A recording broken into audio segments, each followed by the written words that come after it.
After visiting the vineyards in the Douro Valley, I headed back to Vila de Gaia, where I met with my friend, Jorge Rosas, CEO of Ramos Pinto. Here, we toured the historic offices, then headed into the aging cellars. This is our Tony cellar. These are the traditional port barrels. We call them port pipes. The wood that we use for aging port, is old wood. We never use new wood, because what we are looking for is the micro-oxygenation of the wood. You know, wood has porosity, so the oxygen goes through the pores of the barrel, and there is a transfer of oxygen. So when the wine is in contact with oxygen, the red pigments of the wine, they fell, and the wine the color gets a bit lighter. We like to say it's a tawny color. It's a bit more orange. So if you put the same wine here or in this big wood vat, in few years' time, the two wines will be totally different. Sure. This will have much lighter color. This will have a much ruby color, more deep, dark color, because it will have less oxygen, contact with oxygen, less micro-oxygenation. So this is very important, because we have to manage the micro-oxygenation of our wines. So basically, the wines that are aged here are tawnies. They have this lighter color. They develop aromas and palates of dry fruits, dry figs, dry apricots, but also almonds and nuts, this nuttiness. When the wine goes in the barrel, obviously evaporates over time. Yeah. The angel share goes away. Yeah. Will you top off the barrel with other barrels, or do you leave it like sherry and just let it reduce? I have to say that angels are very happy here in our cellars. We have about, in average, 3% of evaporation every year. And we have to top. So you top off? Constantly top. So my cousin Anna, she has 3 kids. Master of logistics, huh? Yeah, she has 3 kids, but she says that her real kids are the Ramos Pinto wines, because she spends more time bringing these wines, educating them, than her kids, because she spends only 2 or 3 hours every night with them. So it's really, I like to say that port is the most humanized wine in the world. Sure. It's the one who demands more human intervention in the vineyards. You will see the very steep slopes that we have in the Douro. The yields are very small. So it's very, very labor intensive. Some of these wines were made by my great-great-grandfather. So it took us generations to build these wines. So and wine will stay in these barrels. What's the shortest time? It's in average 3 years. 3 years? 3 years. But then it could go 20, 30, 40, 50. You can go. We have wines. 100. I'll show you more wines that are more than 100-year-old, still in barrel. You have to realize something, that it's when you produce, for instance, a bottle of 30-year-old Ramos Pinto Tawny, you have to start with several bottles to make one bottle. Sure. Because if you do the calculation, 3% every year, after several years, you have half of the wine. Right. So right. It's very, very expensive to produce port. Let me show you something, John. Look at this. Wow, so that's 1860. Wine's 150 years old plus. One more here.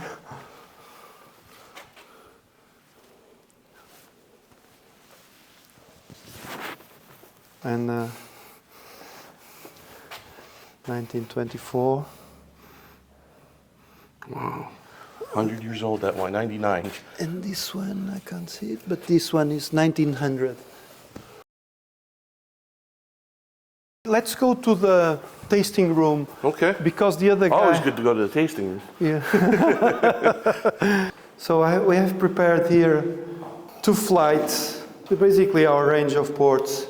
Jorge led me through a tasting of Ramos Pinto's aged tawny and vintage ports. We were then joined by his cousin Ana Rosas, master blender of Ramos Pinto, and we continued our discussion about the style of Ramos Pinto wines. How would you describe the style of Ramos Pinto? Well, I would start by saying it's drier than most of our competitors. Finesse, I would say it's the key word. Finesse, elegance. We try to do wines that have muscular, but at the same time, long distant runners. Strong but elegant. It's difficult to define in words a style, but I would say strong but elegant. And wines that have very long finished, you know, they were persistent in your mouth. More in the dry side. Port is obviously sweet, but more in the dry side than most of our competitors. Do you make the wines drier? I know most port is about 100 grams per liter. Slightly drier. For instance, for the vintage, I try to cut the fermentation to have 85 to 92 grams of sugar. Of course, in the tonics, as they age, the sugar level tends to go up and up and up and up. Okay, water goes away. So finally, when we are in the 30 years, we have 150 grams of sugar already by evaporation of the water. Shall we move on to the 82? Please. So this is an historical wine because it was the first time in the history of the Douro Valley that someone made vintage port.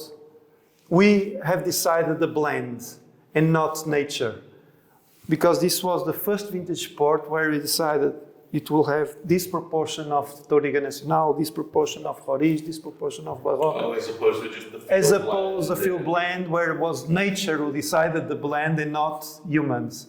And this was the first wine that you could really taste it when it was young. It was before, as we were saying, the wines were undrinkable. Vintage port was undrinkable when it was young. You could put a spoon on the glass and the spoon would move because they were so tough. And it was interesting because we saw our friends from the port industry, from our competitors. I prefer to say friends. They were saying, yeah, it's a great wine. Lovely wine. It won't age. It won't age. It won't age because, you know, they were... It's so lovely now. And they thought it was not going to age because at that time, people thought that you had to eat the wine.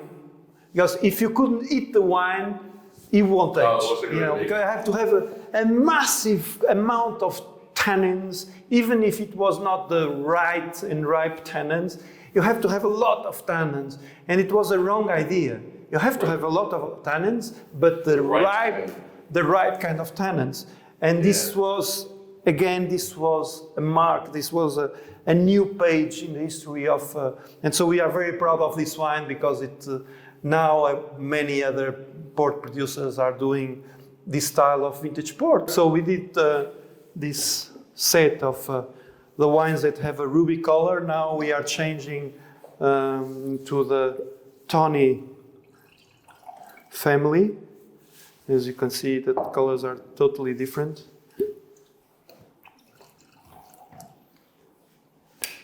So it's interesting, for instance, if you take the 2000, which is 23 years old, and our tawny, 20-year-old tawny, you see, they were made with the same grapes. Mm-hmm. And I have the 82 here.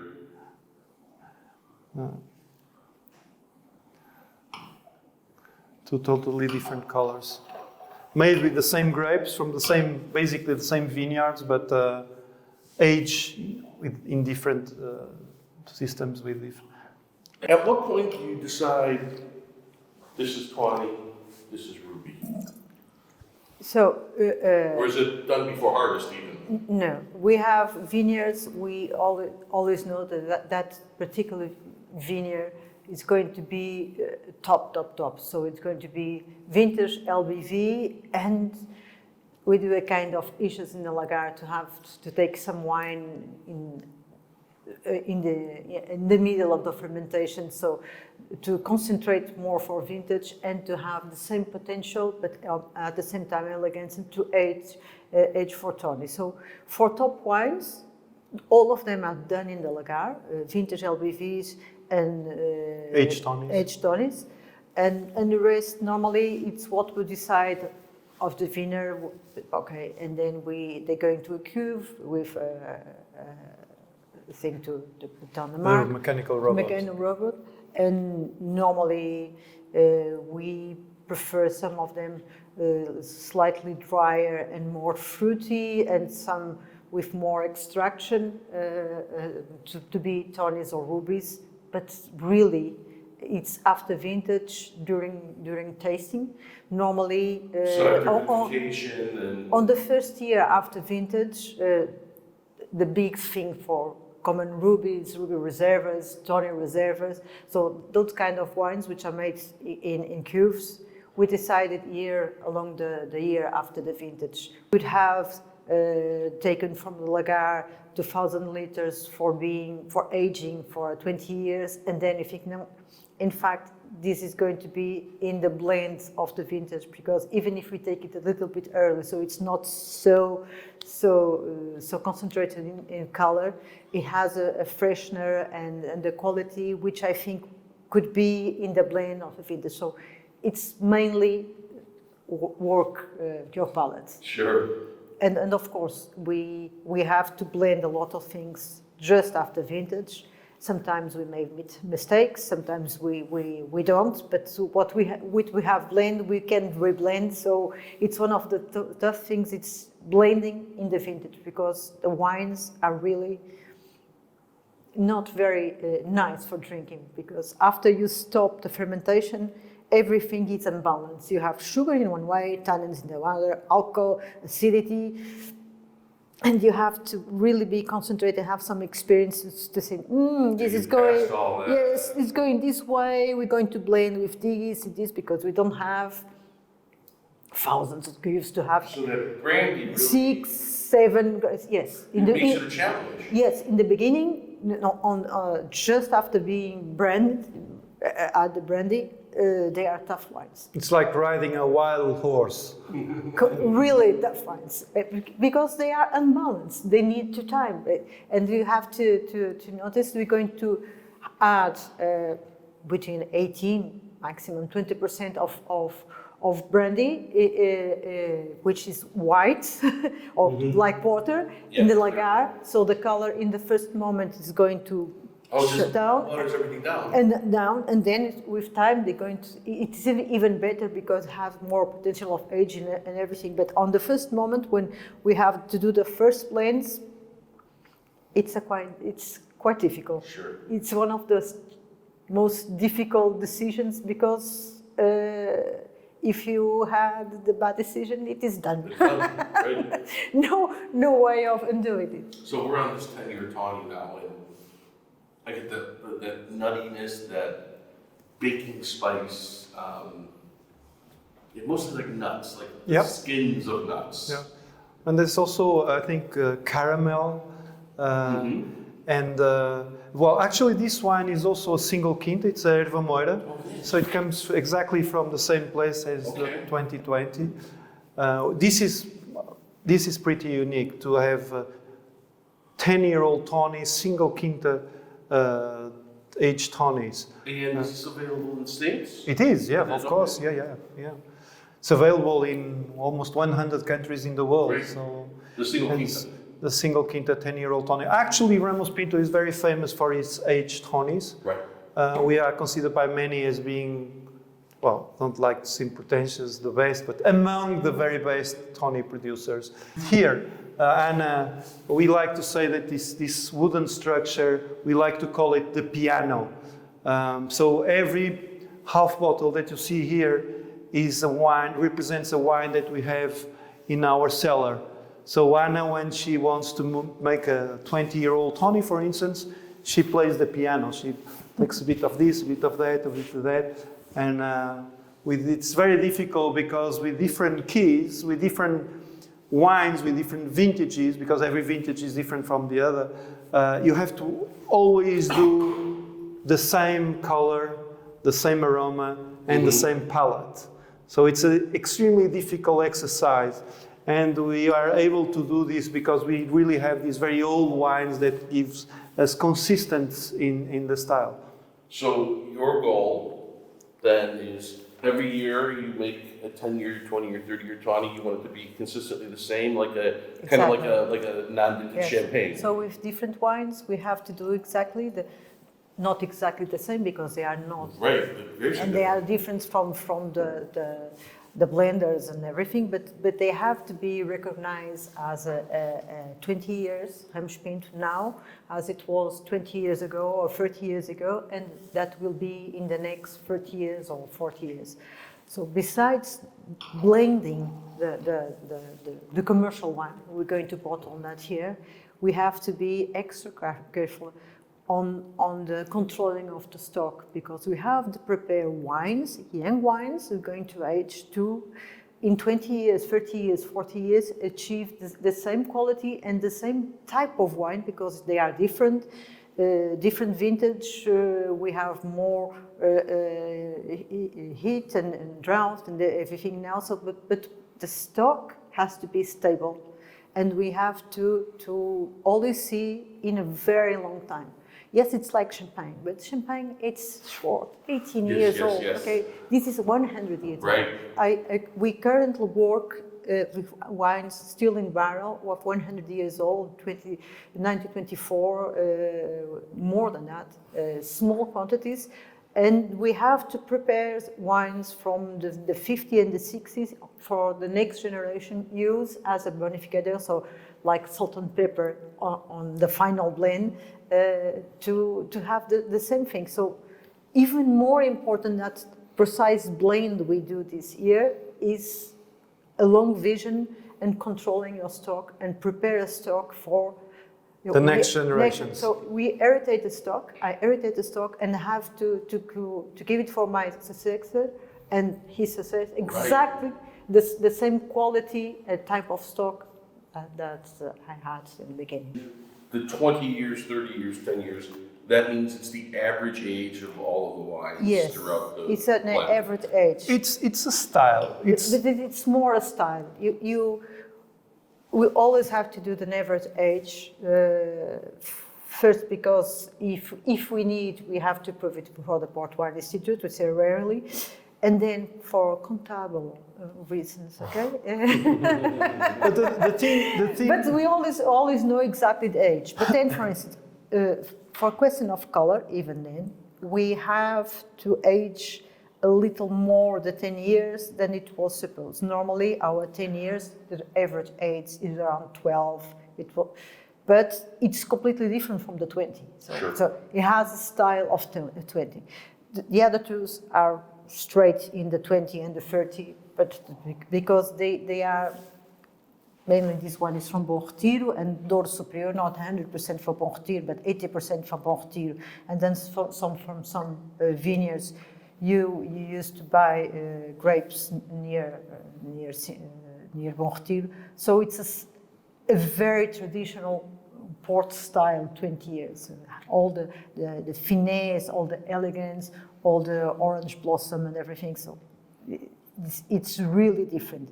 And 30, I think it's really the house style, because we have wines from all over our properties. And so it's a good example of everything you're doing. Yes. But when you say 10, 20 or 30, it means a style. That this color is the aroma, the color and the palette is the equivalent of a wine that was aged for 10 years in a port pipe. But as Anna said, this wine actually has more, the Ramos Pinto 10-year-old tawny is older than it says in the label, which for us, it's, we think it's better than this way. The cherry on the top of the cake, and she's feeling generous today. I like it when she's feeling generous. So we're going to show you a a very, very old wine. This is also from Bom Retiro, but it's only from 1 year, so it's a colheita. It's one of my... Single harvest. Single harvest. This is my salt and pepper normally for the 20 years. So, of course, this is we don't sell. It's one of the things we really need to have here. And this is what now? You can see now... Look, it's green. Yes, it's green. You can see the color between 10 and 20, and this is for all the houses. All the color is already fixed, so or has dropped or combined. And then when we go into for 20 to 30, what we see is mainly the rim. It's getting more yellow, brownish color. So you always have the main remaining red, but then you're going to have more and more. Yeah, it's interesting to put this one as and well. then you have a very old wine. It's even more concentrated because this is almost brown in the middle and very yellow greenish here. This is really a sign of aging in barrel. So you have loose water and concentrate the sugar. The sugar passed for several In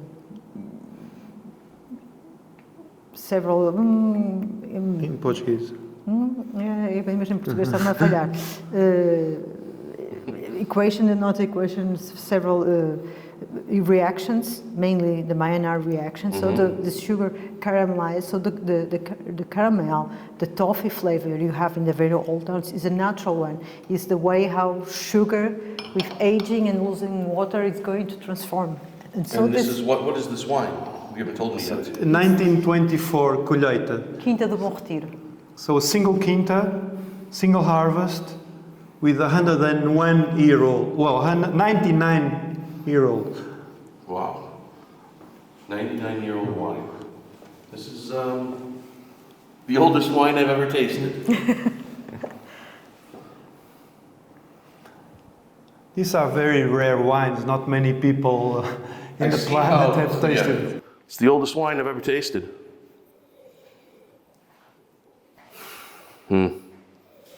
This is complex. It's ethereal, really. And wow, 99 years of concentration, dried caramel, still nuts, a little bit of wood tannin in there, still acidity, beautiful, lively, very balanced, and 99 years old. What an amazing opportunity. Thanks so much. Wow. When we blend that is wine, it's nature, okay? Yes. This is playing golf. We are create something with, which is really, my uncle used to say, his father, it's the most humanized wines in the world. Yes. In fact, it's really working together because we have to, after vintage, they came here, young babies, on the second, third year, going to a barrel, sometimes they go to a, we really have to make the wines grow. It was an incredible honor to be able to taste this wine that is really part of history. Maybe you notice at the end of our tasting, George slipping out the door. Well, that's because he had one more very special surprise in store for me. So what do you have for now? So this is the wine that we saw in the cellar. It's 1860. 1860. Oh my goodness, thank you so much. 150 years old. Now again, the oldest wine I've ever tasted, and I don't think I'll ever get a wine older than this.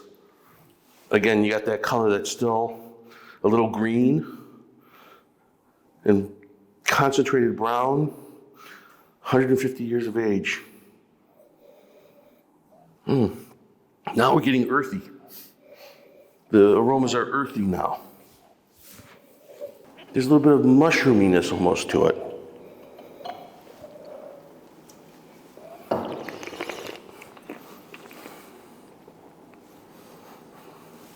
Yeah, now we're getting into something else. Now this has evolved into something truly unique that, well, there's nothing in the world like. True, yeah. Can't even explain it. Well, thank you so much. It's a rare and unexpected opportunity to drink a 150-year-old wine. Every wine is like a photograph that tells the story of the people, place, and time that it was made. Few wines can weave such a long and complex story as port wine. In my short time there, the people at Ramos Pinto have become even more than friends, and the stories that their wines tell are now familiar to me. When you visit Porto, be sure to stop at Ramos Pinto for a tasting, meet the people there, and experience the story of their amazing port wines for yourself.